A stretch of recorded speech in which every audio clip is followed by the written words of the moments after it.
رسول اللہ والصلاة والسلام علیک یا حبیب اللہ والصلاة والسلام علیک یا رحمت للعالمین والصلاة والسلام علیک یا خاتم النبیین نویت سنت الاعتکاف۔ میرے محترم اور پیارے پیارے بھائیوں، رسول اکرم صلی اللہ علیہ وسلم کی ذات پر درود پاک پڑھنے کے بڑے فضائل ہیں۔ ایک مقام پر رسول اکرم صلی اللہ علیہ وسلم نے ارشاد فرمایا، جو روزانہ 50 مرتبہ درود پاک پڑھے گا، قیامت کے روز میں اس سے مصافحہ کروں گا۔ یہ بڑی سعادت کی بات ہے میرے پیارے بھائیوں کہ رسول اکرم صلی اللہ علیہ وسلم نے ہم کو یہ نسخہ عطا فرمایا ہے، یہ بہترین ایک وظیفہ ہم کو عطا فرمایا ہے کہ جو روزانہ بلا ناغہ 50 مرتبہ درود پاک پڑھا کرے گا، قیامت کے روز رسول اکرم صلی اللہ علیہ وسلم اسے مصافحہ کریں گے، ہاتھ ملائیں گے، یعنی کہ ہم کو رسول اکرم علیہ السلام سے ہاتھ ملانے کا شرف حاصل ہوگا، اور لہذا رسول اکرم علیہ السلام کی معیت میں ہم موجود ہوں گے، سرکار کی رفاقت میں موجود ہوں گے، تبھی تو ہاتھ ملانے میں کامیاب ہوں گے۔ تو لہٰذا ہم سب کو چاہیے کہ ہم اپنی زندگی میں 50 کا فیگر روزانہ پورا کر لیا کریں، تاکہ قیامت کے روز اللہ تبارک و تعالیٰ کا پیارا رسول صلی اللہ علیہ وسلم ہم سے مصافحہ کریں اور ہم کو گویا کہ جنت کی سند عطا فرمائیں۔ صلو علی الحبیب صلی اللہ علیہ وسلم، صلاۃ و سلام علیک یا سیدی یا رسول اللہ۔ میرے محترم اور پیارے پیارے بھائیوں، اللہ تبارک و تعالیٰ قرآن مجید فرقان حمید میں ارشاد فرماتا ہے، الا ان اولیاء اللہ لا خوف علیہم ولا هم یحزنون۔ خبردار، اللہ کے اولیاء کو نہ کوئی خوف ہے نہ کوئی غم ہے۔ اللہ تبارک و تعالیٰ کا جو محبوب بندہ ہوتا ہے تو اللہ تبارک و تعالیٰ اس محبوب بندے کی آنکھ بن جاتا ہے، زبان بن جاتا ہے، کان بن جاتا ہے، ہاتھ بن جاتا ہے، پاؤں بن جاتا ہے۔ یعنی کہ علماء اکرام ارشاد فرماتے ہیں کہ آنکھ، کان، ہاتھ، زبان، پاؤں یہ بندے کی ہوتی ہے، لیکن اس کے اندر جو طاقت ہوتی ہے نا وہ اللہ کی کار فرما ہوتی ہے۔ یعنی کہ اللہ تبارک و تعالیٰ کی طاقت سے وہ محبوب بندہ، وہ ولی بندہ، وہ اولیاء اللہ میں سے جو ولی اللہ ہوتا ہے، وہ اللہ کی عطا سے، اللہ کی دی ہوئی طاقت سے وہ دیکھتا بھی ہے، وہ سنتا بھی ہے، وہ بولتا بھی ہے، وہ پکڑتا بھی ہے اور وہ چلتا بھی ہے۔ یعنی کہ جب اللہ تبارک و تعالیٰ کی طاقت اس بندے کے اندر کار فرما ہو جاتی ہے تو وہ بندہ نمایاں ہو جاتا ہے، منفرد ہو جاتا ہے، گویا کہ اللہ تبارک و تعالیٰ اس بندے کو لوگوں میں نمایاں کر دیتا ہے، کیونکہ اللہ تبارک و تعالیٰ کی رضا کے لیے اس نے زندگی گزاری بھی ہوتی ہے۔ اس نے اپنی ساری زندگی، ساری جوانی، زندگی کے شب و روز سب اللہ تبارک و تعالیٰ اس کے رسول کے لیے گزارے بھی ہوتے ہیں۔ تو اللہ تبارک و تعالیٰ اس بندے سے اس قدر راضی ہو چکا ہوا ہوتا ہے، اس قدر خوش ہو چکا ہوا ہوتا ہے کہ اللہ تبارک و تعالیٰ گویا کہ اس کی آنکھ بن جاتا ہے، ہاتھ بن جاتا ہے، زبان بن جاتا ہے، کان بن جاتا ہے، اور اللہ تبارک و تعالیٰ کی دی ہوئی طاقت سے وہ سنتا ہے، بولتا ہے، دیکھتا ہے، چلتا ہے۔ یہ ساری کی ساری طاقت اللہ کی کار فرما ہوتی ہے۔ تو لہٰذا میرے محترم پیارے پیارے بھائیوں، یہ ساری باتیں اس لیے بھی ہیں کہ اللہ تبارک و تعالیٰ نے عام لوگوں کو یعنی کہ یہ بتایا ہے کہ عام لوگ یعنی کہ وہ ان جیسا بننے کی کوشش کریں، اپنے اندر وہ جذبہ بیدار کریں، ایسا ولولہ بیدار کریں اور وہ ان جیسا بننے کی کوشش کریں، اولیاء اللہ جیسا بننے کی کوشش کریں، ولی اللہ جیسا بننے کی کوشش کریں۔ جس طریقے سے اولیاء اللہ کی جماعت اللہ رسول کی تابعدار ہوئی ہے، اسی طریقے سے ہم لوگوں کو بھی چاہیے کہ ہم بھی اللہ رسول کے تابعدار ہو جائیں اور اولیاء اللہ کی صف کے اندر آ جائیں، اور ابھی یعنی کہ آ سکتے ہیں کیونکہ ابھی زندگی ہمارے پاس ہے۔ ہم اگر توبہ کر لیں اور اپنی زندگی کو قرآن و سنت کے مطابق گزاریں اور جن باتوں سے اللہ رسول نے روکا ہے رک جائیں، جن باتوں کی اجازت دی ہے وہ کر لیں، اور ہر بری باتوں سے رکیں، ہر کبیرہ گناہ سے بچیں، ہر قسم کی خرافات سے اپنے آپ کو روک کر رکھیں، اور اپنا اخلاق اچھا ہو، کردار اچھا ہو، اندازی زندگی اچھا ہو، ہر طریقے سے ہم سنتوں کے آئینہ دار بن کر رہیں اور اسلامی تقاضوں کے مطابق زندگی گزارنے والے ہوں، تو پھر انشاءاللہ اللہ تبارک و تعالیٰ کرم فرمائے گا اور ہمیں اپنے محبوب بندوں میں شامل کرے گا، اور پھر اللہ تبارک و تعالی ہمیں عزت عطا فرمائے گا اور ہمارے سروں پر عزت کا تاج رکھ دے گا۔ اگر وہ چاہے تو یہ سارے کام ممکن ہو سکتے ہیں، کیونکہ اللہ تبارک و تعالی جس بندے سے محبت کرتا ہے تو اس کو اسی طریقے سے ولایتیں عطا فرماتا ہے، اپنی دوستیاں عطا فرماتا ہے، اپنی محبتیں، اپنی معرفتیں عطا فرماتا ہے۔ لہٰذا ہم سبوں کو چاہیے کہ ہم لوگ صرف بیانات سننے کی حد تک اپنے آپ کو نہ رکھیں، بلکہ اپنے آپ کو عملی جامہ پہنائیں، یعنی کہ ہم عملی جامہ پہنیں اور عمل کے میدان میں کود پڑیں، تاکہ اللہ تبارک و تعالی ہم سے محبت کرے، ہم اللہ سے محبت کریں اور ہم اللہ کے محبوب ہو جائیں، اللہ ہمارا محبوب ہو جائے۔ اس طریقے سے زندگی گزاری جائے۔ میرے محترم پیارے پیارے بھائیوں، تمام کے تمام اولیاء اللہ نے وہ اللہ رسول کی تابعداری کری ہے تو یہ مقام اور مرتبہ پایا ہے۔ شیخ عبد القادر جیلانی رحمۃ اللہ تعالیٰ علیہ اللہ تبارک و تعالیٰ اور اس کے رسول کی تابعداری میں کس قدر بڑھ چڑھ کر وہ حصہ لیا کرتے تھے۔ کوئی بھی نیک کام آپ چھوڑا نہیں کرتے تھے، ہر نیک کام کو آپ کر ڈالا کرتے تھے۔ جیسا کہ میں نے پچھلے بیانات کے اندر آپ سے عرض کیا ہے نا کہ مومن جو ہوتا ہے وہ نیکیوں کا حریص ہوتا ہے، نیکیوں کا لالچی ہوتا ہے۔ اب غوث اعظم شیخ عبد القادر جیلانی رحمۃ اللہ تعالیٰ علیہ وہ تو مومنوں کے مومن ہیں، وہ تو نیکوں کے نیکوکار ہیں، تو وہ کیسے نیکیوں کے حریص نہیں ہوں گے؟ تو لہٰذا وہ ہر نیکی کو کر لیا کرتے تھے، ہر سنت کو ادا کرا کرتے تھے، رسول اکرم علیہ السلام کی سنتوں پر عمل پیرا ہوتے تھے، اور رسول اکرم علیہ السلام کی بارگاہ میں جانے کے اشتیاق مند تھے، اور کوشش ان کی ہوا کرتی تھی کہ سرکار کی بارگاہ میں بار بار چکر لگایا جاتا رہے۔ اور الحمدللہ اللہ تبارک و تعالیٰ کی عطا سے آپ بارگاہ مصطفیٰ جایا کرتے تھے، اور جب پہلی مرتبہ آپ گئے نا سرکار شیخ عبد القادر جیلانی سرکار کی بارگاہ میں جب پہلی بار گئے تو رسول اکرم علیہ السلام کی بارگاہ میں جب پہنچے، روضہ رسول پر جب پہنچے، قبر انور پر جب پہنچے تو بارگاہ مصطفیٰ میں عرض کرنے لگے، یا رسول اللہ صلی اللہ علیہ وسلم، بغداد سے روزانہ میری روح آپ کی بارگاہ میں آتی ہے اور آپ کو سلام عرض کرتی ہے، آج میں خود جسمانیت کے ساتھ آپ کی بارگاہ میں پیش ہوا ہوں، یا رسول اللہ اپنا مبارک ہاتھ اپنی قبر انور سے نکالیے تاکہ میں آپ سے مصافحہ کروں اور آپ کے مبارک ہاتھوں کو چومنے کی سعادت حاصل کروں۔ رسول اکرم علیہ السلام کی رحمت جوش پر آتی ہے اور رسول اکرم علیہ السلام کا ہاتھ مبارک قبر انور سے باہر نکل آتا ہے، اور شیخ عبد القادر جیلانی رحمۃ اللہ تعالیٰ علیہ مصطفیٰ پاک صلی اللہ علیہ وسلم کے ہاتھوں سے فیض لیتے ہوئے مصافحہ کرتے ہیں، اور رسول اکرم علیہ السلام کے ہاتھ مبارک کو وہ بوسہ دیتے ہیں۔ اب یہاں پر بھی ایک اعتراض پایا جاتا ہے، اعتراض کرنے والے تو آپ کو معلوم ہے چھوڑتے نہیں ہیں، وہ فوراً یعنی کہ برملا کہہ دیتے ہیں، اعتراض کرنے والے کہہ دیتے ہیں پھر تو وہ قبر میں سوراخ ہو گیا ہوگا، معاذ اللہ استغفر اللہ، کتنی مطلب یہ کہ غلط بات کرتے ہیں۔ تو اس کا جواب میرے پیارے بھائیوں بالکل عام سا ہے گا، اور آپ کو بھی معلوم ہے، سب کو معلوم ہے، بس توجہ دلانے کی ضرورت ہوتی ہے گی۔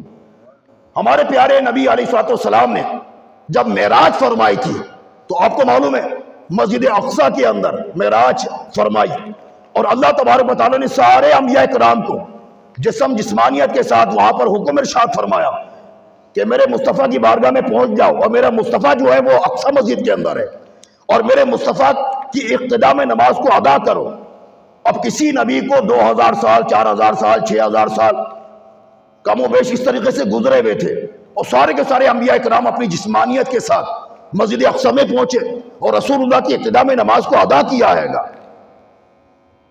تو اپنی قبروں سے، اپنے مزاروں سے وہ انبیاء کرام نکلے تو وہاں پر کوئی گڈھا تھوڑی ہوا ہے، وہاں کوئی سوراخ تھوڑی ہوا ہے، یہ تو اللہ تبارک و تعالیٰ نے انبیاء کرام کو اختیارات عطا فرمائے ہیں، وہ جہاں چاہیں چلے جائیں اور ان کے جانے میں آنے میں کوئی مسئلہ بھی نہیں ہوتا ہے گا۔ یہ اللہ تبارک و تعالیٰ کی عطا کردہ اختیارات ہیں، جس کو اللہ تبارک و تعالیٰ نے اختیارات عطا فرمائے ہیں۔ تو بہرحال میرے پیارے پیارے بھائیوں، شیخ عبد القادر جیلانی رحمۃ اللہ تعالیٰ علیہ وہ بارگاہ مصطفیٰ میں گئے تو سرکار کی بارگاہ میں عرض کی، یا رسول اللہ اپنا ہاتھ مبارک باہر نکالیے تاکہ میں آپ کے ہاتھ مبارک کی زیارت بھی کروں، مصافحہ بھی کروں اور چومنے کی سعادت بھی حاصل ہو۔ تو اولیاء اللہ جو ہے نا وہ سرکار کی بارگاہ میں جانے کے بڑے متمنی اور اشتیاق ہوا کرتے تھے، ان کو موقع ملتا وہ سرکار کی بارگاہ میں پیش ہو جاتے۔ روحانی طور پر میرے بھائیوں، روحانی طور پر ہمارے اولیاء اللہ جو ہیں، اللہ کے نیک بندے جو ہیں، برگزیدہ جو بندے ہیں، وہ بارہا بار سرکار کی بارگاہ میں حاضری دیا کرتے رہتے تھے۔ وہ بارہا بار سرکار کی بارگاہ میں، سرکار کے قدموں میں حاضری دیا کرتے تھے۔ مدینے کی کیا بات ہے میرے بھائیوں، مدینے جانے کے لیے ہر بندہ تڑپتا رہتا ہے گا۔ جو عاشق رسول ہوتا ہے، محبت رسول رکھنے والا ہوتا ہے، وہ یہ چاہتا ہے کہ سرکار کی بارگاہ میں کسی طریقے سے حاضری ہو، اور میں سرکار کی بارگاہ کی حاضری کی برکتیں حاصل کرنے میں کامیاب ہو جاؤں۔ کیا بات ہے مدینے کی۔ خود رسول اکرم علیہ السلام نے اپنے مدینے پاک کے بارے میں ارشاد فرمایا ہے۔ سرکار نے فرمایا کہ تم میں سے جس سے ہو سکے وہ مدینے میں مرے، جو مدینے میں مرے گا میں اس کی شفاعت کرواؤں گا، میں اس کی شفاعت کروں گا، یعنی کہ اللہ کی بارگاہ میں اس کی شفاعت کروں گا میں۔ یعنی کہ رسول اکرم علیہ السلام یہ ارشاد فرما رہے ہیں کہ اپنے دلوں کے اندر وہ جذبہ رکھو مدینے آنے کا، میری بارگاہ میں آنے کا جذبہ رکھو۔ پیسے جمع کر کے رکھا کرو، BC کے ذریعے، کمیٹی کے ذریعے، یا ویسے گلک کے اندر اپنے بینک بیلنس کے اندر پیسہ جمع کر کے رکھا کرو، اپنے اکاؤنٹ کے اندر پیسے جمع کر کے رکھا کرو، تاکہ سرکار کی بارگاہ میں اکثر بیشتر حاضری ہو سکے۔ کیونکہ رسول اکرم علیہ السلام نے یہی تعلیم ارشاد فرمائی ہے کہ تم میری بارگاہ میں اکثر بیشتر آتے رہنا، میری بارگاہ میں حاضری دیتے رہنا۔ سرکار نے ترغیب دلائی اپنے غلاموں کو، تو غلاموں کو چاہیے کہ وہ اس طریقے سے کوشش کریں۔ ہم لوگ یعنی کہ بائک خریدنے کی کوشش کرتے ہیں، 4 ویل خریدنے کی کوشش کرتے ہیں، مہنگے سے مہنگا موبائل خریدنے کی کوشش کرتے ہیں، پلاٹ خریدنے کی کوشش کرتے ہیں، دکان خریدنے کی کوشش کرتے ہیں، مکان خریدنے کی کوشش کرتے ہیں، اور نہ جانے کیا کیا خریدنے کی کوشش کرتے ہیں۔ لیکن افسوس میرے بھائیوں، ہمارے اندر اتنا جذبہ نہیں ہوتا کہ ہم لوگ پیسے اس لیے جمع کریں تاکہ ہم عمرہ کر لیں اور سرکار کی بارگاہ میں حاضری ہو جائے۔ اور جس نے سرکار کا روزہ دیکھا میرے بھائیوں، اس پر شفاعت واجب ہو جاتی ہے، شفاعت واجب ہو جاتی ہے۔ رسول اکرم علیہ السلام نے یہ بھی خوشخبری ارشاد فرمائی ہے کہ جس نے میرے روزے کی زیارت کری، جس نے میرے روزے کی زیارت کری، اس نے گویا کہ میری زندگی میں میری زیارت کری ہے۔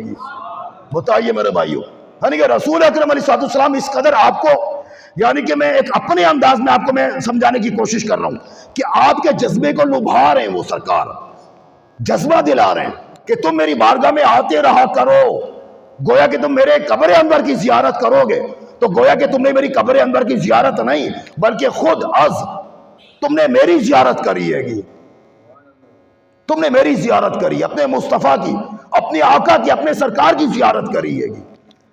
تو یارو اپنے دلوں کے اندر سرکار کی محبت اس قدر پیدا کرو کہ تمہارا مطلب یہ کہ ذہن بنا ہوا ہو، مائنڈ بنا ہوا ہو کہ مجھ کو رسول اکرم علیہ السلام کی بارگاہ میں پہنچنا ہے، بس کسی بھی طریقے سے پہنچنا ہے، بس حلال طریقے سے پہنچنا ہے، سرکار کی بارگاہ میں حاضری دینی ہے۔ رسول اکرم علیہ السلام تو یہ بھی ارشاد فرماتے ہیں کہ مدینہ المنورہ کی جو سرزمین ہے، وہاں کی جو مٹی ہے، وہاں کے جو گرد و غبار ہے، وہ کوڑ کے مرض کے لیے شفا ہے وہ۔ اور علماء کرام ارشاد فرماتے ہیں کوڑ کے مرض کے لیے تو شفا ہے، مگر ہر بیماری کی شفا اس کے اندر موجود ہے۔ میرے بھائیو خدا کی قسم، کیونکہ یار جہاں پر رسول اکرم علیہ السلام کے قدم مبارک پڑے ہوں اور بار بار پڑے ہوں، اور جہاں پر سرکار کے سچے غلاموں یعنی صحابہ کرام کے قدم پڑے ہوں، وہ کیسے شفا یاب نہ ہو؟ وہ جگہ، وہ زمین، وہ مٹی، وہ شفا یاب ہے۔ عقیدے کے ساتھ اگر تم اس کو گھول کر پیو گے اور جس مرض کے دفع رفع کے لیے اس کو پیو گے، اللہ تبارک و تعالیٰ تم کو شفا عطا فرمائے گا۔ اس مٹی کے اندر وہ شفا ہے۔ یہاں تک کہ رسول اکرم علیہ السلام نے مدینہ المنورہ کی مٹی کو ارشاد فرمایا، یعنی اس مٹی کے بارے میں ارشاد فرمایا کہ مدینہ المنورہ کی جو مٹی ہے نا، وہ مومن ہے، مومن۔ جس طریقے سے مدینہ المنورہ کے جو لوگ تھے وہ پیارے مصطفیٰ کے ذات پر اسلام لائے تھے، اسلام قبول کیا تھا، مومن ہوئے تھے، اسی طریقے سے رسول اکرم علیہ السلام کی جو مدینہ ہے گا، مدینہ کی جو سرزمین ہے، جو مٹی ہے، وہ بھی سرکار کی ذات پر ایمان لائی تھی، اس لیے پیارے مصطفیٰ نے اس کو مومن کہا ہے گا، مومن کہا ہے گا۔ اور مدینے کے نام صرف 2-4 تھوڑی ہیں، علماء ارشاد فرماتے ہیں 100 عدد نام ہے اس کے، 100 عدد نام ہے اس کے۔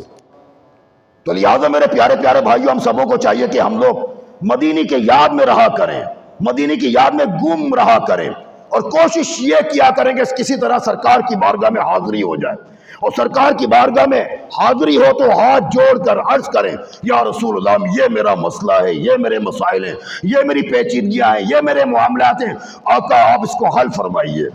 آپ کی ذات حل فرمانے والی ہے، مشکلات کو ٹالنے والی ہے، آپ مشکل کشاؤں کے مشکل کشا ہیں۔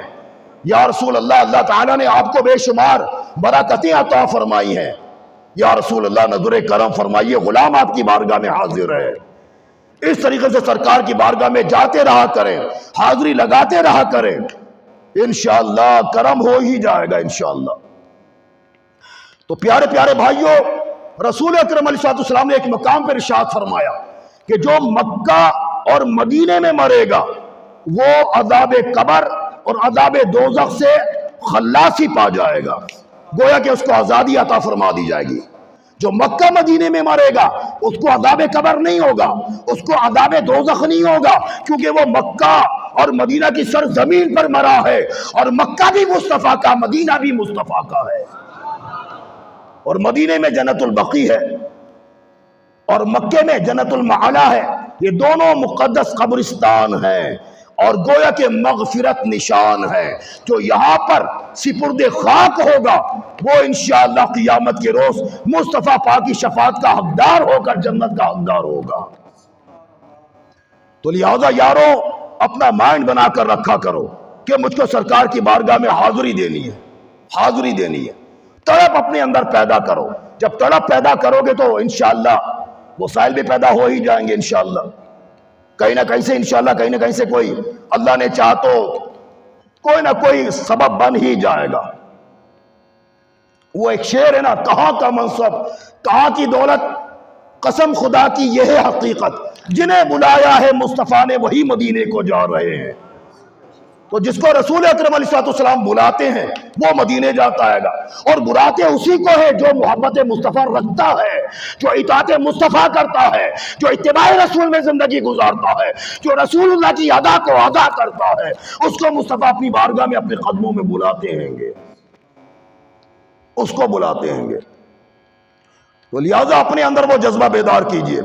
اور رسول اکرم علیہ السلام نے یہ بھی ارشاد فرمایا کہ مکہ المکرمہ میں، خانہ کعبہ میں ایک نماز 1,00,000 نمازوں کے برابر ہے، ایک نماز 1,00,000 نمازوں کے برابر ہے۔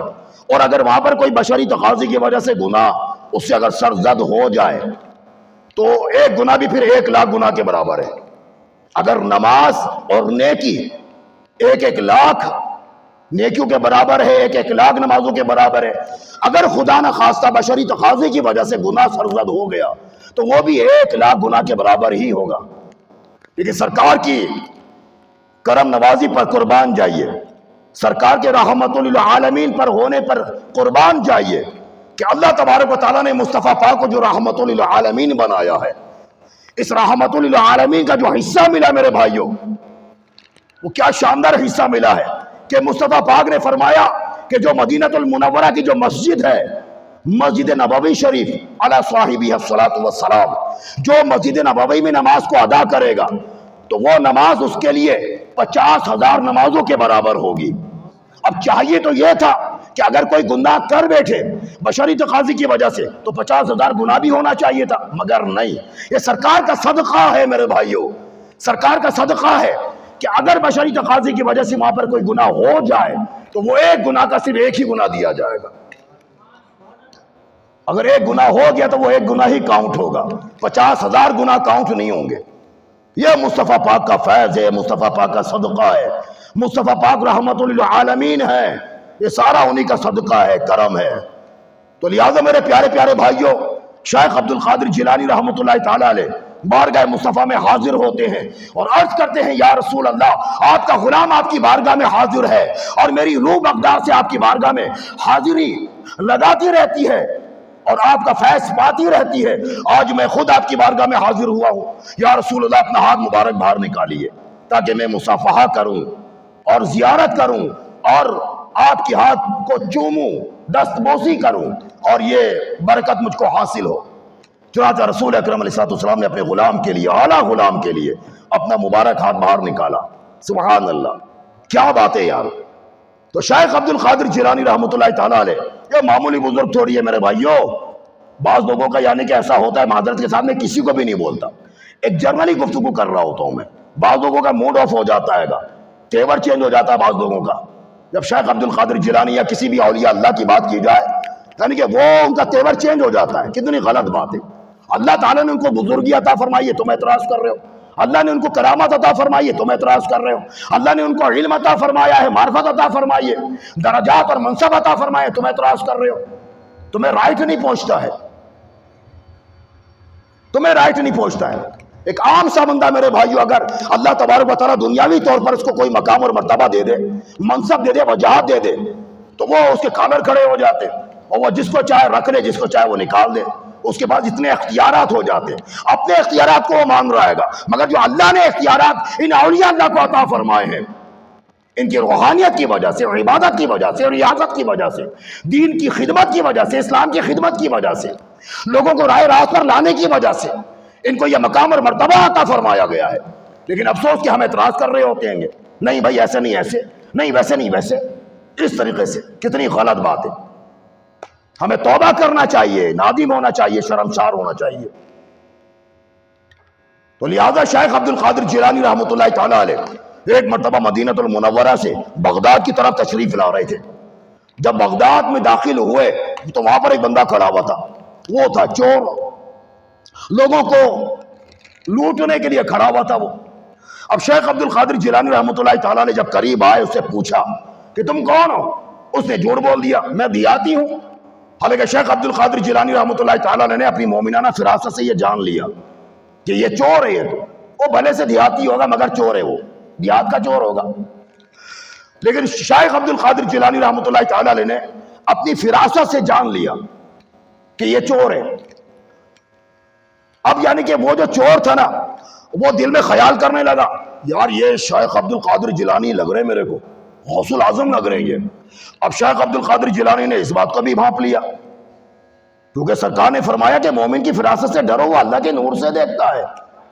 تو گویا کہ اللہ کے نور سے دیکھ لیا، اس کے باطن پر نظر کر کے باطن کو سمجھ لیا کہ میرے بارے میں یہ خیال کر رہا ہے کہ یہ تو شیخ عبد القادر جیلانی ہے، سامنے غوث العظم ہے. تو شیخ عبد القادر جیلانی رحمۃ اللہ تعالیٰ نے ارشاد فرمایا، ہاں میں شیخ عبد القادر جیلانی ہوں، غوث العظم ہوں. اب میں غوث العظم ہوں. اب یعنی کہ وہ جو چور تھا نا، وہ قدموں میں گر گیا، اور قدموں میں گرنے کے بعد وہ عرض کرنے لگا، اے ہمارے سردار، ہمیں معاف فرما دیجئے اور ہم پر رحم فرمائیے. شیخ عبد القادر جیلانی رحمۃ اللہ تعالیٰ علیہ نے اسی وقت اللہ کی بارگاہ میں ہاتھ اٹھا کر دعا مانگی، اے اللہ اس چور کو سیدھا راستہ دکھا دے، ہدایت کا راستہ دکھلا دے. بس یہ دعا مانگنی تھی شیخ عبد القادر جیلانی کی اللہ کی بارگاہ میں اس چور کے لیے. غیب سے آواز آئی، اے عبد القادر آپ اس کو ہدایت کا راستہ دکھلا دیجئے، آپ اس کو ہدایت کا راستہ دکھلا دیجئے. پھر شیخ عبد القادر جیلانی رحمۃ اللہ تعالیٰ علیہ نے شیخ عبد القادر جیلانی کو جو اللہ تبارک و تعالیٰ نے کمالات عطا کرے ہیں، جو شان و شوکت عطا فرمائی ہے، وہ ساری شان و شوکت جو آپ کو عطا فرمائی ہے، اس کو بروئے کار لاتے ہوئے شیخ عبد القادر جیلانی نے اس چور کے باطن پر، ظاہر پر ایک نظر فرمائی. بس نظر فرمانا تھا، اس چور کو اللہ کا پیارا بنا دیا، اللہ کا دوست بنا دیا.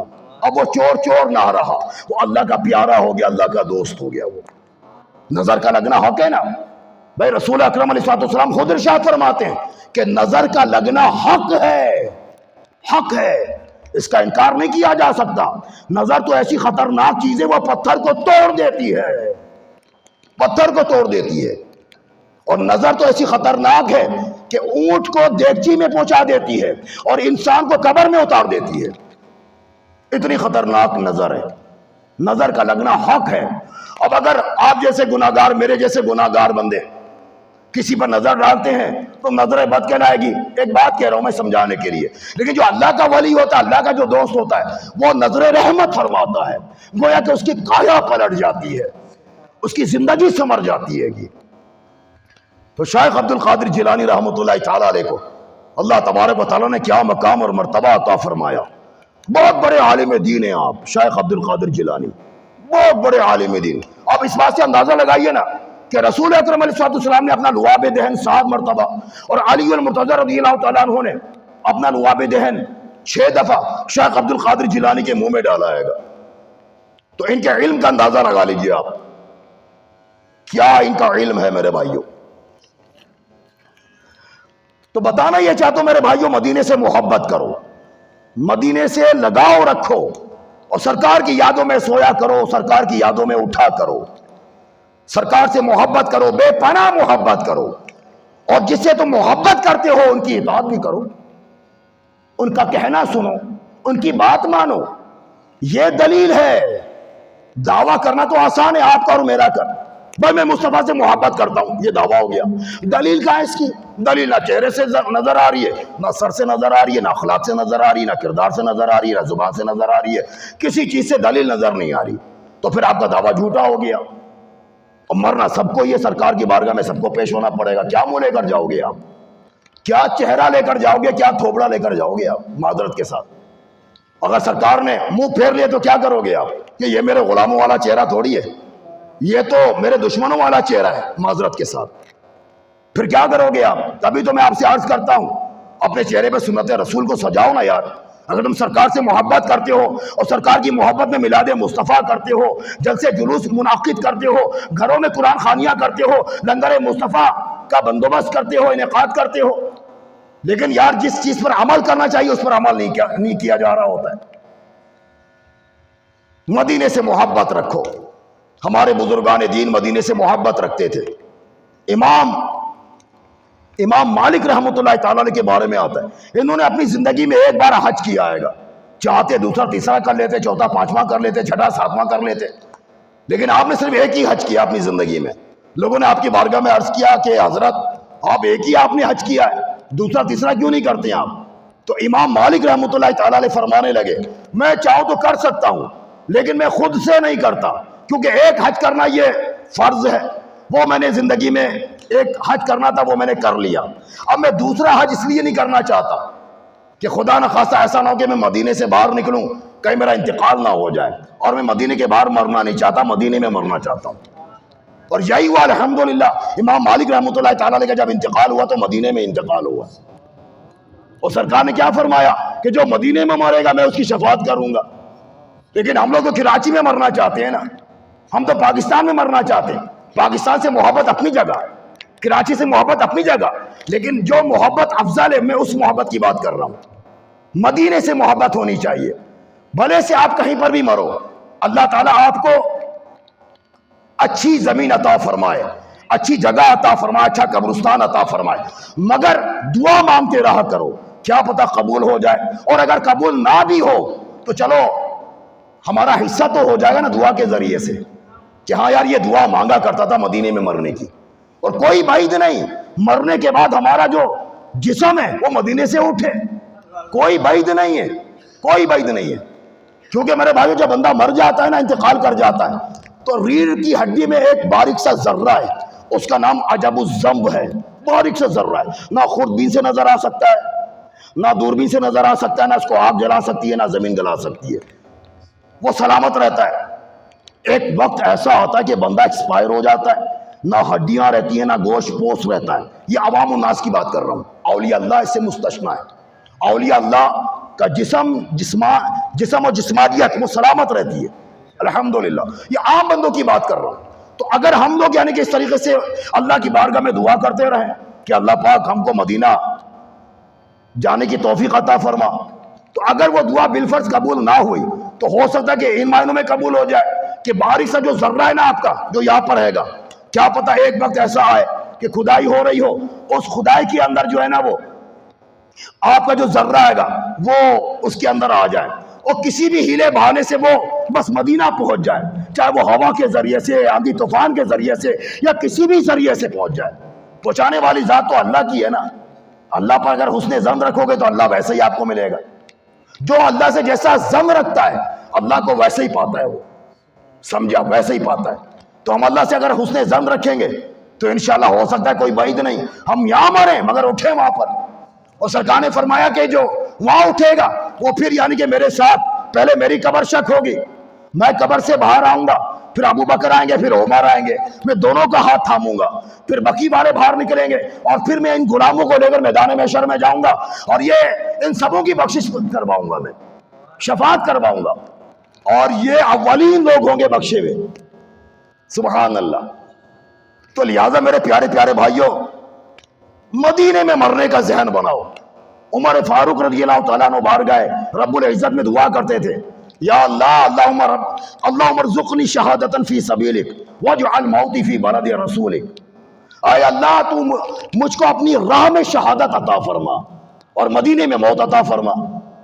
اور یہی ہوا الحمدللہ، یہی ہوا کہ آپ کی شہادت مدینہ المنورہ میں ہوئی، مسجد نبوی میں ہوئی، آپ پر قاتلانہ حملہ کیا گیا مسجد نبوی شریف میں، اور مدینہ المنورہ میں ہی آپ کی شہادت ہوئی، اور آپ کو رسول اکرم علیہ السلام کے قرب میں، جلووں میں، قدموں میں، اور سرکار کے پہلو میں دفن کیا گیا۔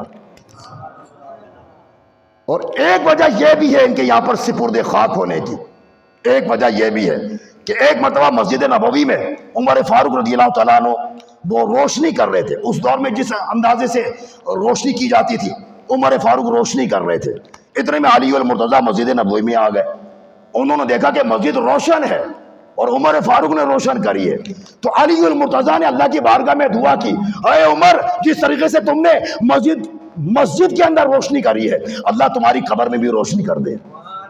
سبحان اللہ۔ وہ دعا قبول ہوئی الحمدللہ، اور عمر فاروق جو ہے وہ رسول اللہ کے پہلو میں آرام فرما ہے۔ اور یہاں پر ایک بات اور بھی کہوں گا میں، اگر بالفرض عمر فاروق کے لیے علی المرتضیٰ دعا نہ بھی کرتے تو عمر فاروق کی ذات ایسی شاندار ہے کہ ان کو یہیں دفن ہونا تھا، یہیں دفن ہونا تھا۔ تو لہٰذا میرے پیارے پیارے بھائیوں، شیخ عبد القادر جیلانی رحمۃ اللہ تعالی علیہ کتنے بڑے عالم دین ہیں، الحمدللہ کتنے بڑے عالم دین ہیں۔ بلاد عجم سے ایک سوال آیا، بغداد کے علماء کے لیے ایک سوال آیا کہ اس سوال کی گتھی جو ہے نا سلجھائی جائے، بڑا عجیب اور غریب سوال آیا۔ وہ سوال یہ تھا کہ ایک شخص نے ان معنوں میں قسم کھائی کہ میں ایسی منفرد عبادت کروں کہ ایسی عبادت کوئی نہ کر سکتا ہو، اگر میں ایسی عبادت نہ کر سکا تو میری بیوی پر 3 طلاق۔ اب یہ تو ہو ہی نہیں سکتا بھائی، کوئی نہ کوئی یعنی کہ عبادت تو دنیا میں کی جا رہی ہے نا، چاہے وہ صدقہ ہو، خیرات ہو، زکوٰۃ ہو، فطرات ہو، نماز ہو، تہجد ہو، اشراق ہو، چاشت ہو، کچھ بھی ہو، دنیا جہاں میں کوئی نہ کوئی تو کر ہی رہا ہوگا۔ 2-4 کیا بلکہ 2-4 لاکھ کر رہے ہوں گے، 2-4 کروڑ کر رہے ہوں گے۔ ایک بات کہہ رہا ہوں میں، دنیا کی بات کری اس نے، یہ مسئلہ آیا ہے گا کہ میں منفرد عبادت اگر نہ کر سکا، اگر یہ منفرد عبادت نہ کر سکا تو میری بیوی پر 3 طلاق ہے گی۔ اب علماء اکرام جو اس وقت کے تھے، حالانکہ چوٹی کے علماء تھے، وہ ذہانت رکھنے والے تھے، وہ بڑا علم رکھنے والے تھے، لیکن وہ قاصر ہو گئے جواب دینے کے لیے کہ یار یہ کیسے ہو سکتا ہے کہ یہ منفرد عبادت کر ہی نہیں سکتا، کوئی نہ کوئی تو کر رہا ہوگا وہی عبادت۔ اور میں یہاں پر یہ کہوں گا کہ میرے بھائیوں، وہ علماء اگر اس بات کا جواب دینا چاہتے دے سکتے تھے، مگر اللہ تبارک و تعالیٰ جو ہے نا جس کو زیادہ پسند کرتا ہے اس کو عزت کا تاج عطا فرماتا ہے، اس کو ہیرو بنا دیتا ہے۔ تو اللہ تبارک و تعالیٰ نے شیخ عبد القادر جیلانی کو پسند فرمایا، اور مزید ان کی عزت میں 4 چاند لگانے کے لیے اس مسئلے کا جواب ان کے منہ سے نکلوایا۔ شیخ عبد القادر جیلانی رحمۃ اللہ تعالیٰ علیہ کی بارگاہ میں یہ مسئلہ گیا تو شیخ عبد القادر جیلانی رحمۃ اللہ تعالیٰ علیہ فرمانے لگے کوئی مسئلہ ہی نہیں ہے بھائی، اس مسئلے کا جواب میرے پاس رہے گا۔ وہ خوش ہو گیا، یعنی کہ وہ بندہ خوش ہو گیا جو اپنی بیوی کو طلاق دے بیٹھا تھا ایک طرح سے، اگر اس کا جواب نہ نکلتا تو طلاق ہو جاتی، لیکن شیخ عبد القادر جیلانی رحمۃ اللہ تعالیٰ علیہ نے اس کا مسئلہ حل کر دیا اور فرمایا کہ تم مکۃ المکرمہ چلے جاؤ اور خانہ کعبہ کے پاس چلے جاؤ، اور جو اس کا جو طواف کر رہے ہوں گے 10 12 15 بندے، اس وقت اتنے ہی لوگ، کیونکہ آج سے 900 سال پہلے کی بات ہے، تقریباً 900 یا 1000 سال پہلے کی بات ہے، تقریباً اتنے ہی بندے یعنی کہ وہ طواف کرنے والے ہوا کرتے تھے، 10 15 20 25 50 لوگ طواف کرتے تھے، لیکن طواف رکتا نہیں تھا الحمدللہ۔ تو شیخ عبد القادر جیلانی رحمۃ اللہ تعالی نے فرمایا کہ تم وہاں چلے جاؤ اور جو طواف کر رہے ہیں نا ان کو کہو کہ بھائی تھوڑا بیٹھ جاؤ یار، میں نے قسم ایسی کھا لی، اس قسم کو مسئلے کو حل کرنے کے لیے تمہارا بیٹھنا ضروری ہے ورنہ طلاق ہو جائے گی میری بیوی کو۔ اب چنانچہ یہ مسئلہ ان کو مسئلے کا جواب بیان کر دیا اور وہ الحمدللہ گیا ہوگا، جا کر اپنے مسئلے کا حل کر لیا ہوگا اس نے۔ تو بتانا یہ چاہتا ہوں کہ شیخ عبد القادر جیلانی نے اس مسئلے کا حل کیسے چٹکیاں بجاتے ہوئے حل کر دیا۔ تو یہ شیخ عبد القادر جیلانی رحمۃ اللہ تعالیٰ علیہ کو اللہ تبارک و تعالیٰ نے بڑی خدا داد صلاحیتیں عطا فرمائی تھی، بڑا علم عطا فرمایا تھا، بڑی صلاحیتیں عطا فرمائی تھی، غیبی علم عطا فرمایا تھا، علم لدنی عطا فرمایا تھا شیخ عبد القادر جیلانی رحمۃ اللہ تعالیٰ علیہ کو۔ اور آپ کسی کو خاطر میں نہیں لاتے تھے حق بات کے معاملے میں، حق بات ببانگ دہل فرمایا کرتے تھے آپ۔ بڑے سے بڑا اگر کوئی بھی ہو، سیاستدان ہو، لیڈر ہو، کوئی بھی ہو، خلیفہ ہو، ظالم حاکم ہو، کوئی بھی ہو، وہ کسی کو خاطر میں نہیں لاتے تھے، حق بات آپ ارشاد فرمایا کرتے تھے۔ ہاں یہ الگ بات ہے کہ حق بات کا موقع محل دے کر آپ اس کو اسی طریقے سے بیان فرماتے، جہاں پر سختی کے ساتھ بیان کرنا ہے سختی کے ساتھ بیان فرماتے تھے، جہاں نرمی کے ساتھ مسکراتے ہوئے بیان کرنا ہے وہاں پر مسکراتے ہوئے نرمی کے ساتھ بیان کرتے تھے۔ تو ایک مرتبہ اس دور کا جو خلیفہ تھا المستنجد باللہ ابو المظفر یوسف، وہ شیخ عبد القادر جیلانی کی بارگاہ میں آیا اور آ کر عرض کرنے لگا کہ یا شیخ میں آپ کی بارگاہ میں 10 عدد دینار کی تھیلیاں لایا ہوں، آپ اس کو قبول فرما لیجئے، اپنے استعمال میں رکھ لیجئے گا، آپ ضرورت پڑتی رہتی ہے گی۔ شیخ عبد القادر جیلانی رحمۃ اللہ تعالیٰ علیہ نے فرمایا کہ مجھ کو اس کی ضرورت نہیں ہے، اس کی حاجت نہیں ہے، لیکن اس نے اصرار کیا اس نے۔ تو شیخ عبد القادر جیلانی رحمۃ اللہ تعالیٰ علیہ نے 2 تھیلیاں اس کی اٹھائیں، ایک داہنے ہاتھ میں لی اور ایک بائیں ہاتھ میں لی، اور لینے کے بعد اس کو زور سے دبایا۔ جب دبایا تو اس میں سے خون رسنے لگا، خون نکلنے لگا۔ شیخ عبد القادر جیلانی رحمۃ اللہ تعالیٰ علیہ نے ببانگ دہل فرمایا کہ تم ایسی دولت، ایسا مال میری بارگاہ میں لے کر آتے ہو جو تم لوگوں کے خون چوس کر حاصل کرتے ہو، تمہیں شرم نہیں آتی؟ ببانگ دہل کہتا وقت کے خلیفہ کو، یہ بہت بڑی جرأت ہے، بہت بڑی جرأت ہے یہ۔ وہ شرمندہ ہو گیا۔ وہ ایک مرتبہ پھر وہ آپ کی بارگاہ میں آ گیا اور آ کر عرض کرنے لگا کہ اچھا کوئی مجھ کو کرامت دکھلائیے، آپ، میں اپنا دل کو مطمئن کرنا چاہتا ہوں، آپ کی طرف سے کوئی کرامت دکھلائیے۔ شیخ عبد القادر جیلانی رحمۃ اللہ تعالیٰ علیہ فرمانے لگے بھائی تم کون سی کرامت دیکھنا چاہتے ہو؟ تو وہ المستنجد باللہ خلیفہ وہ کہنے لگا کہ سیب لا کر دکھلائیے، کیونکہ سیب کا موسم تھا نہیں، وہ کوئی سیزن نہیں تھا، پورے بغداد میں کہیں سیب نہیں پایا جا رہا تھا، اس نے ایسا پھل کہا تھا سیب لا کر دکھلائیے۔ شیخ عبد القادر جیلانی رحمۃ اللہ تعالیٰ علیہ نے خلا کے اندر، فضا کے اندر اس طرح ہاتھ کیے، 2 سیب آپ کے ہاتھ میں آ گئے، 2 سیب آپ کے ہاتھ میں آ گئے، ایک سیب اس کو دیا، ایک سیب خود رکھا، اور خود کے پاس جو سیب تھا اس کو کاٹا، اندر سے بڑا خوبصورت نکلا، وہ خوشبودار نکلا، اور جب اس خلیفہ نے اس سیب کو کاٹا تو وہ بدبودار نکلا، اس کے اندر کیڑے بھی تھے۔ وہ کہنے لگا ہاں یہ کیا بات ہے، آپ نے کاٹا تو بڑا خوبصورت اور خوشبودار، اور میں نے کاٹا تو اس کے اندر بدبو آ رہی ہے اور کیڑے آئیں گے۔ تو شیخ عبد القادر جیلانی رحمۃ اللہ تعالیٰ علیہ فرمانے لگے، برملا فرمانے لگے کہ تیرے سیب کو ظلم کے ہاتھ لگے ہیں اس لیے اس کے اندر کیڑے پڑ گئے۔ دیکھا آپ نے، ظلم کے ہاتھ لگے ہیں اس لیے اس کے اندر کیڑے پڑ گئے۔ تو پتہ یہ چلا میرے بھائیوں، شیخ عبد القادر جیلانی رحمۃ اللہ تعالیٰ علیہ حق اور سچ بات کہنے والے تھے، چاہے بھلے سامنے کوئی بھی ہو، بڑا پھوپھا کرنے والا سورما ہو، کوئی بھی ہو، وہ آسرا نہیں کرتے تھے، حق بات کا اعلان سرے زار کریں گے، یہ جرم اگر جرم ہے 100 بار کریں گے۔ اور رسول اکرم علیہ السلام نے خود ارشاد بھی فرمایا ہے گا، لوگوں کی غیبت تمہیں حق بات بولنے سے نہ روکے، اگر معلوم ہو تو کہہ دو، معلوم ہے تو کہہ دو، آسرا نہیں کرو۔ شیخ عبد القادر جیلانی اور اس کے علاوہ جتنے بھی اولیاء اللہ گزرے ہیں، جو اللہ کے برگزیدہ بندے گزرے ہیں، وہ ڈرا نہیں کرتے تھے، وہ خوف زدہ نہیں ہوا کرتے تھے، وہ حق بات فرما دیا کرتے تھے۔ تو لہٰذا میرے محترم پیارے پیارے بھائیوں، ہم سبوں کو چاہیے کہ ان کی تعلیمات پر عمل کریں، جس طریقے سے انہوں نے مقام اور مرتبہ حاصل کیا ہے اور اللہ کی بارگاہ میں بڑی شان حاصل کی ہے، ہمیں چاہیے کہ ہم بھی ان کی تعلیمات پر عمل کریں اور ہم بھی یعنی کہ کچھ مقام اور مرتبہ حاصل کر لیں.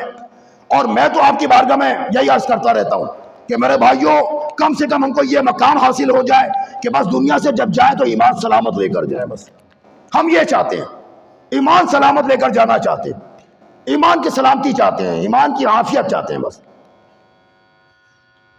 ایمان کی عافیت چاہتے ہیں, ایمان کی سلامتی چاہتے ہیں. تو لہٰذا میرے پیارے پیارے بھائیوں, ہمارے بزرگان دین نے اس طریقے سے زندگی گزاری ہے. اگر ہم لوگ بھی اسی طریقے سے زندگی گزاریں تو ہم بھی اللہ تبارک و تعالیٰ کا قرب حاصل کرنے میں کامیاب ہو سکتے ہیں. خلیل بن خدویہ رحمۃ اللہ تعالیٰ علیہ بہت بڑے بزرگ گزرے ہیں گے. یہ فرماتے کہ ابراہیم رحمۃ اللہ تعالیٰ علیہ ایک راستے سے گزر فرما رہے تھے. راستے میں ایک شخص ہوا میں معلق ہو کر اللہ کی عبادت کر رہا تھا. ہوا میں معلق ہو کر, ہوا میں ٹھہر کر وہ اللہ کی عبادت کر رہا تھا. ابراہیم رحمۃ اللہ تعالیٰ علیہ نے اس سے پوچھا, ارے بھائی تم کو یہ مقام کیسے حاصل ہو گیا, یہ مرتبہ یہ منصب کیسے حاصل ہو گیا؟ وہ شخص کہنے لگا کہ ایک معمولی کام کی وجہ سے. ابراہیم رحمۃ اللہ تعالیٰ علیہ فرمانے لگے, بھائی وہ معمولی کام کون سا ہے کہ تم کو اس مقام پر پہنچا دیا؟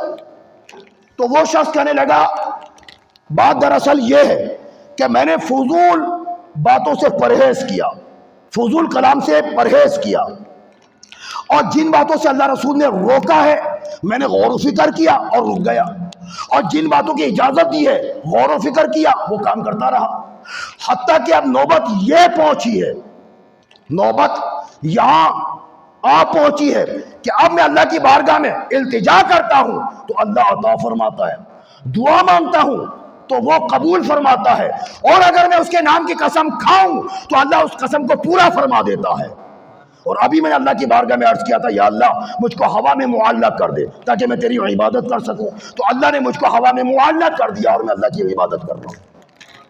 دیکھا میرے بھائیو, تو جو اللہ والا ہو جاتا ہے پھر اللہ اس کا ہو جاتا ہے. تو اللہ والے بننے کی کوشش کرو نا یار.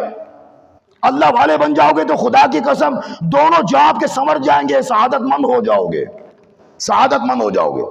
جنید بغدادی رحمۃ اللہ تعالیٰ علیہ فرماتے ہیں, کوئی بھی شخص اللہ تبارک و تعالیٰ تک اللہ کی توفیق کے بغیر نہیں پہنچا, اور اس تک پہنچنے کا راستہ مصطفیٰ کی اطاعت اور اتباع میں ہے گا. اطاعت اور اتباع کے بغیر اللہ تبارک و تعالیٰ تک ہماری رسائی نہیں ہو سکتی. تو لہٰذا میرے پیارے بھائیوں, اللہ تبارک و تعالیٰ ہم لوگوں کو اولیاء اللہ سے محبت کرنے کی توفیق عطا فرمائے, اور باادب لوگوں میں سے ہم کو کر دے. اولیاء اللہ کا, بڑوں کا, مسجد کے امام صاحب کا, علماء اکرام کا, مؤذن کا, خادم کا, مسجد کے نمازیوں کا, سفید ریش والوں کا, سب کا ادب کرنے کی اللہ آپ کو توفیق عطا فرمائے. ادب سے سب کچھ ملتا ہے گا. جیسے کہ امام محمد بن حنبل رحمۃ اللہ تعالیٰ علیہ ایک دریا کے کنارے بیٹھ کر وہ وضو کر رہے تھے. کون؟ امام محمد بن حنبل رحمۃ اللہ تعالیٰ علیہ دریا کے کنارے بیٹھ کر وضو کر رہے تھے. اس دور کا ایک گناہ گار بندہ, فاسق و فاجر بندہ, وہ بھی ہاتھ منہ دھو رہا تھا دریا کے کنارے بیٹھ کر. لیکن جب اس نے اپنے آپ کو دیکھا کہ میں اونچائی پر ہوں اور وقت کا امام وہ نیچائی پر ہے, یہ کیسے ہو سکتا ہے, تو اس کو بڑا ملال ہوا. وہ اوپر سے اونچائی سے نیچے کی طرف آیا اور ان سے نیچی جگہ پر جا کر وہ بیٹھ گیا, ادب کو ملوز خاطر رکھتے ہوئے نیچی جگہ پر جا کر بیٹھ گیا. تھوڑے دنوں کے بعد جب اس کا انتقال ہوا تو اس کو خواب میں دیکھا اور اس سے پوچھا کہ بھائی اللہ نے تیرے ساتھ کیا معاملہ کیا؟ تو وہ شخص گناہ گار شخص کہنے لگا کہ میں نے امام محمد بن حنبل رحمۃ اللہ تعالیٰ علیہ کا ادب کیا تھا, بس ادب کرنے کی وجہ سے اللہ نے مجھ کو بخش دیا. اللہ نقطہ نواز ہے. آپ کون ہوتے ہیں اعتراض کرنے والے؟ اللہ نقطہ نواز ہے, وہ بے پرواہ ہے, اس کو کسی کی پرواہ نہیں ہے, وہ بے نیاز ہے. وہ چاہے جس کو چاہے بخش دے, جس کو چاہے پکڑ لے, اس کی مرضی ہے. وہ چاہے تو نمازیوں کو پکڑ لے, وہ چاہے تو گناہ گار کو, بے نمازیوں کو بخش دے, اس کی مرضی ہے. لیکن اس کا مطلب یہ نہیں کہ نمازوں کو چھوڑ دیا جائے, اس کا مطلب یہ بھی نہیں ہے. میں ایک بات کہہ رہا ہوں آپ سے, ساری بات جو ہے نا اللہ کی مشیت کے اوپر ہے. تو لہٰذا ادب جو ہے نا وہ ضروری ہے. حضرت سیدنا بہاؤالدین زکریا ملتانی رحمۃ اللہ تعالیٰ علیہ وہ مدینۃ الاولیاء کی سرزمین پر, ملتان شریف کی سرزمین پر وہ خرامہ وہ جا رہے تھے. تو اس دور کا ایک فاسق اور فاجر بندے نے جب اتنے بڑے ولی اللہ کو دیکھا, بہاؤالدین زکریا ملتانی کو دیکھا, تو وہ بھاگتا ہوا گیا, جا کر سلام عرض کیا, السلام علیکم حضرت, السلام علیکم. انہوں نے جواب دیا وعلیکم السلام. اس نے ہاتھ ملایا اور ہاتھ ملانے کے بعد دست بوسی کی اور واپس یہ آ گیا۔ اب تھوڑے دنوں کے بعد اس کا بھی انتقال ہوا۔ جب اس کو خواب میں دیکھا اور اس سے پوچھا کہ تیرے ساتھ کیا معاملہ ہوا، تو اس نے کہا کہ الحمدللہ بہاؤالدین زکریا ملتانی رحمۃ اللہ تعالیٰ علیہ کو سلام کرنے اور ان کے مصافحہ کرنے اور ان کے ہاتھ چومنے کی برکت سے اللہ تعالیٰ نے میری بخشش فرما دی۔ بھئی اولیاء اللہ کے ہاتھ کو چومنے کی برکت سے بخشا گیا، آپ کا کیا جا رہا ہے بھائی؟ آپ اعتراض کے اس کے اندر نہ جانے کتنے مطلب یہ کہ حساب کتاب نکال لو گے۔ اتنا سارا اعتراض کیا جاتا ہے کہ بھائی یہ کیسے ہو سکتا ہے، وہ کیسے ہو سکتا ہے۔ بھائی تم کو کیا پڑی ہے؟ بخشنے والا جانے اور جس کی بخشش ہو گئی وہ جانے۔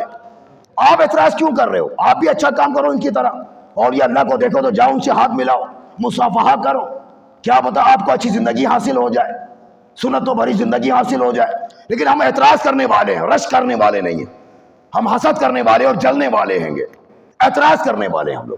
تو لہٰذا اعتراض نہ کیا جائے، عمل کیا جائے۔ اللہ تبارک و تعالیٰ جو نا وہ بے نیاز ہے، وہ بے پرواہ ہے، اس کو کسی کی پرواہ نہیں ہے۔ وہ جس کو چاہے بخش دے، جس کی چاہے مغفرت کر دے، وہ جس کو چاہے بخش دے، اس کے لیے کوئی بڑی بات نہیں ہے۔ حضرت سیدنا جنید بغدادی رحمۃ اللہ تعالیٰ علیہ کے دور میں ایک اسی طریقے سے ایک اوباش بندہ تھا، لوگ اس کو چھیڑا کرتے تھے، او شقی شقی، او بدبخت، او بدبخت، اور لوگ اس کو چھیڑ لیتے، اس کے پیچھے پیچھے آ رہے تھے۔ اور وہ چلتا چلتا چلتا وہ جنید بغدادی رحمۃ اللہ تعالیٰ علیہ کہ آستانہ مبارک پر آ گیا، وہ ان کی خانقاہ کے پاس آ گیا، اور خانقاہ کے اندر جو محفل ہو رہی تھی، اللہ رسول کی باتیں ہو رہی تھی، تو یہ جو بدبخت بندہ تھا نا، یہ جنید بغدادی رحمۃ اللہ تعالیٰ علیہ کی مجلس میں جا کر بیٹھ گیا۔ تھوڑی دیر وہ بیٹھا اور بیٹھنے کے بعد واپس وہ آ گیا اور اپنے راستے پر وہ جانے لگا۔ اب لوگوں نے پھر اس کو چھیڑنا شروع کر دیا، او بدبخت، او بدبخت، او شقی۔ اب غیب سے آواز آئی کہ اب یہ شقی نہیں ہے، اب یہ بدبخت نہیں ہے، جو ہمارے ولی جنید بغدادی رحمت اللہ تعالیٰ علیہ کی صحبت میں ایک سیکنڈ بھی بیٹھ گیا، ایک ساتھ بھی بیٹھ گیا، وہ شقی نہیں رہتا، بدبخت نہیں رہتا، بلکہ وہ سعید ہو جاتا ہے، سعادت مند ہو جاتا ہے، سعادت مند ہو جاتا ہے وہ۔ تو یہ اللہ والوں کی باتیں ہیں میرے بھائیوں۔ اللہ تبارک و تعالیٰ اپنے اولیاء اللہ سے جڑے رہنے والوں کو یہ نوازتا ہے گا، نوازتا ہے گا۔ تو اللہ تبارک و تعالیٰ ہم لوگوں کو جذبہ عطا فرمائے۔ جو بھی اللہ کا نیک بندہ ہے نا، اب کوشش کرو کہ آپ اس کی معیت میں رہنے کی کوشش کرو، اس کی معیت میں، اس کی رفاقت میں، اس کی دوستی آپ حاصل کریں، آپ اس کی صحبت حاصل کریں، کیونکہ اچھوں کی صحبت اچھا بنا دے گی اور بروں کی صحبت آپ کو برا بنا دے گی۔ یعنی کہ آپ جہنمیوں کی صحبت آپ کو جہنمی بنا دے گی اور جنتیوں کی صحبت آپ کو جنتی بنا دے گی۔ سمجھیے آپ، صحبت کا مطلب یہ ہوتا ہے، یہ ہوتا ہے اللہ کی اولیاء سے محبت کرو۔ ابراہیم بن ادھم رحمۃ اللہ تعالیٰ علیہ ایک پہاڑ پر بیٹھ کر اپنے ساتھیوں سے، درویشوں سے گفت و شنید کر رہے تھے، اولیاء اللہ کے بارے میں کلام ہو رہا تھا، باتیں ہو رہی تھی۔ کلام کے درمیان ابراہیم بن ادھم رحمۃ اللہ تعالیٰ علیہ اپنے ساتھیوں سے کہنے لگے کہ اگر اولیاء اللہ میں سے کوئی ولی کسی پہاڑ کو یہ کہہ دے کہ اے پہاڑ تو اپنی جگہ سے ہل جا، تو وہ پہاڑ ہل جائے گا۔ ابھی آپ نے یہ کہنا تھا، آپ جس پہاڑ پر بیٹھے ہوئے تھے وہ ہلنے لگ گیا۔ ابراہیم بن ادھم رحمۃ اللہ تعالیٰ علیہ نے اپنے پاؤں کی ایک ضرب ماری اور فرمایا رک جا، میں تو اپنے ساتھیوں کو ایک مثال دے رہا تھا۔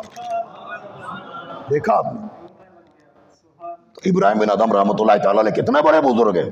ایک راستے سے جا رہے تھے نا، یہ راستے میں فوتگی ہو گئی تھی، لوگ رو رہے تھے لوگ، تو شیخ ابراہیم بن ادھم رحمۃ اللہ تعالیٰ علیہ نے لوگوں کو کہا کہ بھائی تم اس پر رو رہے ہو، رونے کے بجائے تم اپنے آپ پر رو، یہ تو بندہ مرنے والا 3 کٹھن مقامات سے گزر چکا، تم کو گزرنا باقی ہے گا، بجائے اس پر رونے کے تم اپنے آپ پر رو۔ یہ 3 کٹھن مقامات سے گزر چکا، یہ موت کی سختیوں سے گزر چکا، تمہیں گزرنا باقی ہے، یہ ملک الموت کا خوفناک چہرہ دیکھنے سے گزر چکا، تمہیں گزرنا باقی ہے، یہ برے خاتمے کے خوف سے گزر چکا، تمہیں گزرنا باقی ہے، بجائے اس پر رونے کے اپنے آپ پر رو، وہ تیاری آخرت کرو اور ایمان کی سلامتی کا احساس کرو۔ ابو درداء رضی اللہ تعالیٰ عنہ فرماتے ہیں کہ کوئی بھی شخص اس بات سے مطمئن نہیں ہو سکتا، اے چند نمازیں پڑھ دینے والوں، اپنے آپ کو ہیرو سمجھنے والوں، اے چند روزے رکھ لینے والوں، کبھی کبھی اشراق و چاش پڑھ کر یا تہجد پڑھ کر اپنے کالر کو کھڑا کر لینے والوں، یا تلاوت کر کے اپنے آپ کو بڑا سورما سمجھنے والوں، اور یہ سمجھو کہ میں بخشا جاؤں گا اور جنت مجھ کو حاصل ہو جائے گی، خاتمہ ایمان پر ہوگا۔ ابو درداء رضی اللہ تعالیٰ عنہ فرماتے ہیں، صحابی رسول ہے، کوئی بھی شخص اس بات سے مطمئن نہیں ہو سکتا کہ اس کا خاتمہ ایمان پر ہوگا یا نہیں ہوگا، اسلام پر ہوگا یا نہیں ہوگا۔ تگ و دو کرنی ہے، اس کے لیے کوشش کرنی ہے۔ یہ داڑیاں منڈا کر کوشش نہیں کی جا سکتی، نمازیں چھوڑ کر کوشش نہیں کی جا سکتی، یہ گالیاں بکر کوشش نہیں کی جا سکتی، یہ ماں باپ کو ستا کر پریشان کر کے حرام کما کر، سود کما کر، رشوت کما کر، جوا سٹا کما کر اس طرح اس کی تیاری نہیں کی جاتی۔ یارو جس طرح اللہ کے رسول نے فرمایا ہے اس طریقے سے زندگی گزارو۔ جب اللہ کے رسول نے یہ تم کو فرما دیا کہ تمہیں سے اس وقت تک کوئی بندہ مومن نہیں ہو سکتا جب تک کہ وہ مجھ سے ہر شے سے بڑھ کر محبت کرے، ہر شے سے بڑھ کر محبت کرے، ماں ہو، باپ ہو، بچہ ہو، مال ہو، دولت ہو، اقتدار ہو، کرسی ہو، منصب ہو، ہر شے سے بڑھ کر مجھ سے محبت کرو۔ جب تم ان سے محبت کرو گے مصطفیٰ پاک کی ذات سے تو تم ان کا کہنا، ان کا حکم ضرور مانگو گے۔ تم نہیں مانگ رہے تو پتہ یہ چلا کہ تم محبت نہیں کرتے۔ سچ کہہ رہا ہوں میں، یہ منافقت ہے تمہاری اور میری، منافقت ہے یہ۔